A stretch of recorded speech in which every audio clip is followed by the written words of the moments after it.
Ever wonder why some people seem to bend the rules of money while the rest of us just follow them? Chad D. Cummings says it's because the wealthy don't see money as a prize. They see it as power. Attorney and CPA Chad D. Cummings, who's worked on more than $20 billion in transactions for high net worth clients, breaks down the 7 ways the wealthy think about money differently and how you can start shifting your own mindset today. Point 1. Money is a weapon, not a reward. First up, money isn't a trophy, it's a tool. Cummings says the rich use money as leverage to negotiate terms, control outcomes, and bend systems. Every dollar is a pressure point. Point 2. Control beats price. Middle-class buyers ask, how much does it cost? The wealthy ask, what do I control if I do this?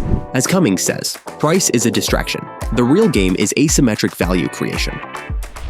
One of Cummings' clients even overpaid for a minority stake in a company just to gain veto power over land use near his property. The lesson? Influence per dollar beats return per dollar every time. Point 3. Spend to buy time.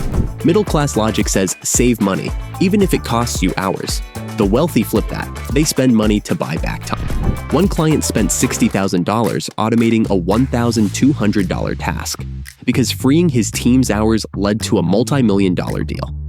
That's not waste, it's weaponized efficiency. Point 4. Structure beats liquidity. Think cash equals freedom? Not if it's unprotected. According to Cummings, liquidity is an illusion if legal structure is ignored. The wealthy build layers of trusts and entities, not to hide assets, but to control them. The middle class owns money. The wealthy structure it.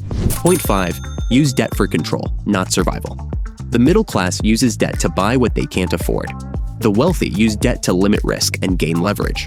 Cummings says, in practice, debt is a sign of insulation. One of Cummings' clients bought a $9.7 million property with minimal cash at risk.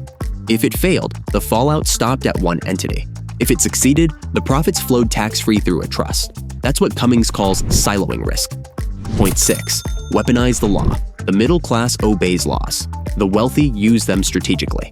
From dynasty trusts to valuation discounts, they engineer legal frameworks to preserve control. They don't just follow the system, they design around it.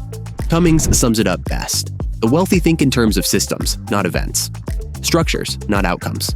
Control, not appearances. You don't need millions to think like the rich. You just need to start playing their game.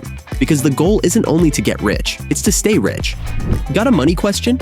Head to gobankingrates.com and ask away for a chance to win $500. Plus, your question could be answered by a top financial expert.